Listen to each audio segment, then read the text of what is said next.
Night மற்றும் lover படங்களின் மகத்தான வெற்றியின் மூலம் மணிகண்டன் தமிழ்நாட்டின் மிகவும் நம்பிக்கைக்குரிய நடிகர்களில் ஒருவராக உருவெடுத்துள்ளார்.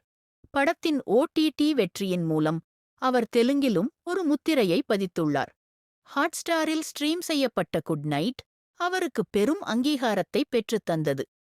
அவரது சமீபத்திய திரையரங்க வெளியீடான குடும்பஸ்தானும் வெற்றி பெற்றுள்ளது, மேலும் இளம் நடிகரின் சந்தையை மேலும் உயர்த்தியுள்ளது.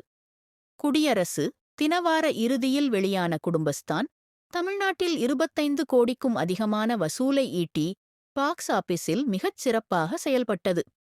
பட்ஜெட்டில் கிடைத்த வருமானத்தை கருத்தில் கொண்டால் இந்த படம் இந்த ஆண்டின் மிகப்பெரிய கோலிவுட் பிளாக்பஸ்டர் ஆகும். தயாரிப்பாளர்கள் தெலுங்கு பதிப்பையும் வெளியிட்டிருக்கலாம், அது இங்கும் வெற்றி பெற்றிருக்கலாம். ஆனால் இப்போது அனைவரின் பார்வையும் படத்தின் OTT வெளியீட்டில் உள்ளது. குடும்பஸ்தான் ஒருமனதாக நேர்மறையான விமர்சனங்களை பெற்றது. மணிகண்டனின் நடிப்பும் பெரும் கைதட்டலை பெற்றது.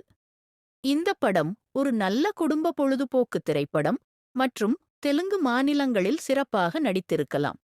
திரையரங்க வெளியீட்டிற்கு நீண்ட காலத்திற்கு முன்பே படத்தின் டிஜிட்டல் உரிமையை ZEE5 வாங்கியது.